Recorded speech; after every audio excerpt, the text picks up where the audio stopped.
परमपिता परमात्मा के हमारे विनोद आचार्य जी ने बताए सुबह की मीटिंग में कि 101 नाम है। एक नाम ब्रह्मा भी है, एक नाम विष्णु भी है, और एक नाम लक्ष्मी भी है, और एक नाम पृथ्वी है, एक नाम आकाश भी है, एक नाम सूर्य भी है, एक नाम ब्रह्मा भी है। लेकिन बहुत सारे नाम हैं, लेकिन सबसे बड़ा नाम क्या है? कैसे नाम है बड़ा?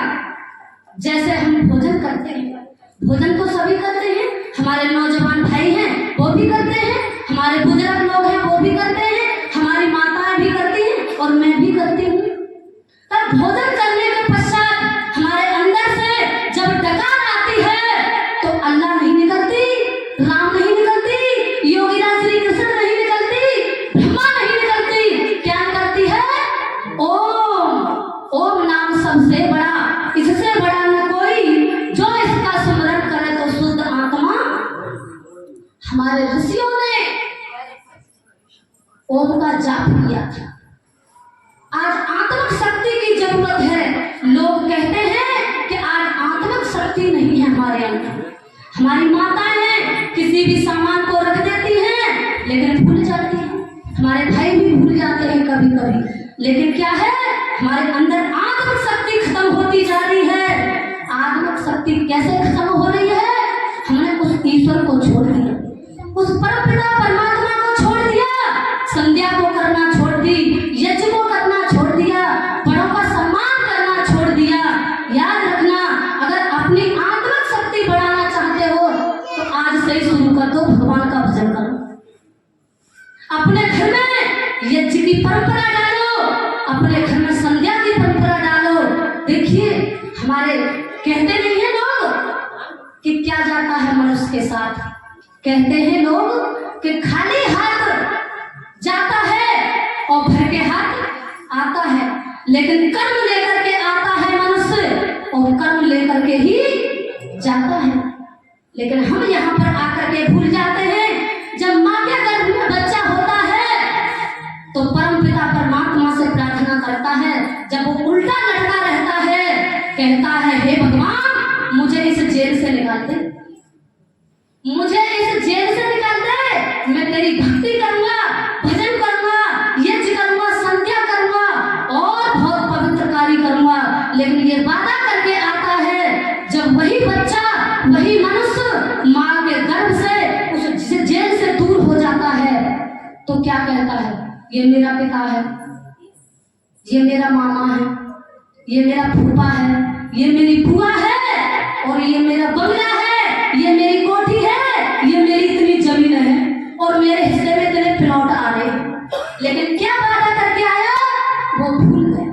छोड़कर संसार जब तू जाएगा, कोई न तेरा साथी साथ निभाएगा। तूने प्रभु का भजन किया ना और सत्संग किया ना 2 घड़ियां, यमदूत पकड़कर तुझको फिर डालेंगे हथकड़ियां, कौन छुड़ाएगा? कोई न तेरा साथी साथ। तू कहता मेरा मेरा, चिड़िया रैन बसेरा, हंस उड़ जाएगा, कोई न तेरा साथी साथ निभाएगा। सत्संग किया ना 2 घड़ियां, यमदूत पकड़कर तुझको फिर डालेंगे हथकड़ियां, कौन छुड़ाएगा? कोई न तेरा साथी साथ निभाएगा। देखिए, ये आपको पता है, हमारे यहाँ पर ये हमारे जो नौजवान भाई बैठे हैं, ये पढ़े लिखे हैं, मैं इनके लिए धन्यवाद देना चाहूंगी। मेरे नौजवान भाई हैं, नहीं तो मैं दूसरी जगह पर जाती हूँ, मेरे नौजवान भाई दिखाई नहीं देते हैं सत्संग में। क्यों? उनके अंदर आत्मिक शक्ति नहीं है। मैं अभी मध्य प्रदेश के अंदर एक कार्यक्रम करके आई हूँ, तो उस गांव का नाम था, ऐसा ही कुछ नाम था, मेरे ध्यान पर से कर रहा है। तो वहां एक भाई था, नेत्रहीन था, उसको दिखता नहीं था, लेकिन वो हमारे विद्वानों के संगे बड़े ढंग से सुनता था प्रवचन, बड़े ही ढंग से सुनता था। और लास्ट वाले दिन कहने लगा, दीदी हमारे यहाँ पर इतनी भीड़ होती है देख लो। और वास्तव में बहुत भीड़ होती थी, सारा गांव आता था, सारी माताएं आती थी, बहनें आती थी, मेरे नौजवान भाई आते थे। लेकिन वो मेरा भाई कहने लगा कि दीदी इस गांव के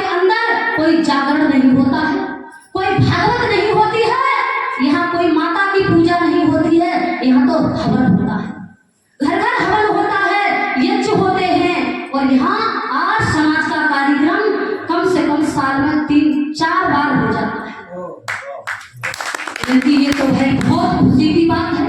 लेकिन वो भाई मेरा अंधा था, वो इतना होशियार था, क्योंकि जो ये लंगड़े लूले अंधे होते नहीं है, इनके अंदर बुद्धि बड़ी तेज होती है, बुद्धि बहुत तीव्र होती है इनकी।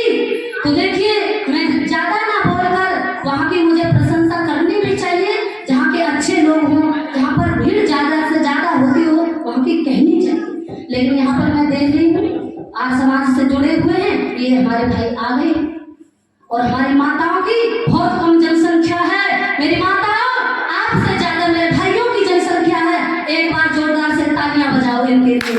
लेकिन तुम्हारा पुरुषों से ऊंचा स्थान है, लेकिन जनसंख्या तुम्हारी मेरे भाइयों से कम है। इसीलिए